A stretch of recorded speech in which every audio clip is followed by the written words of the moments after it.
अब हम बात करेंगे state of technology as a determinant of supply, मतलब स्टेट ऑफ टेक्नोलॉजी कैसे अफेक्ट करती है हमारी सप्लाई ऑफ द गुड को। तो आइए देखते हैं, स्टेट ऑफ टेक्नोलॉजी दो टाइप की हो सकती है। एक एडवांस टेक्नोलॉजी, जिसे आप अपडेटेड टेक्नोलॉजी भी बोल सकते हैं, और एक बैकवर्ड टेक्नोलॉजी, जिसे आप आउटडेटेड टेक्नोलॉजी भी बोल सकते हैं। तो जब भी कंपनी एडवांस टेक्नोलॉजी को यूज करते हुए प्रोडक्शन करती है, तो company is able to produce more. एक तो प्रोडक्शन भी ज्यादा कर पाती है, मतलब आउटपुट ज्यादा जनरेट कर पाती है, and at less cost of production. और कॉस्ट ऑफ प्रोडक्शन भी क्या हो जाती है, रिड्यूस हो जाती है। तो जब कॉस्ट ऑफ प्रोडक्शन रिड्यूस हो जाती है, तो प्रॉफिट मार्जिन क्या हो जाता है, प्रॉफिट मार्जिन इंक्रीज हो जाता है। प्रॉफिट मार्जिन इंक्रीज होने से सप्लाई क्या हो जाती है, इंक्रीज हो जाती है।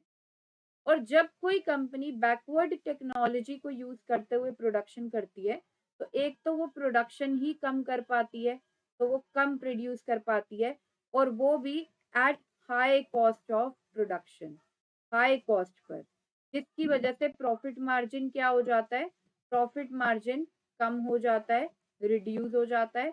तो सप्लाई क्या हो जाती है, सप्लाई भी कम हो जाती है।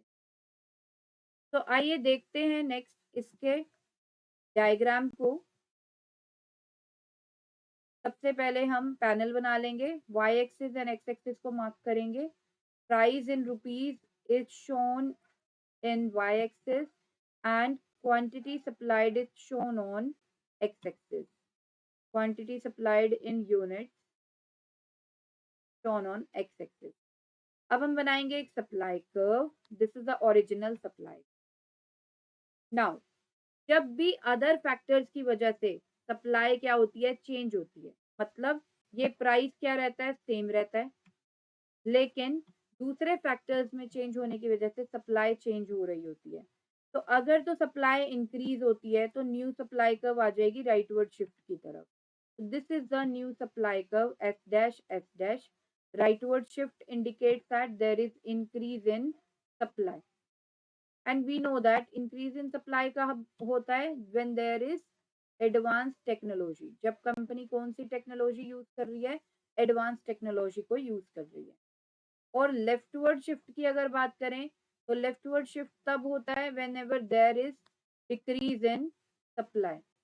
डिक्रीज इन सप्लाई हो जाता है, और डिक्रीज इन सप्लाई कब होता है, जब टेक्नोलॉजी क्या यूज करती है, कंपनी बैकवर्ड टेक्नोलॉजी को यूज करती है। तो आई होप आपको ये कॉन्सेप्ट समझ में आया होगा। Thank you so much.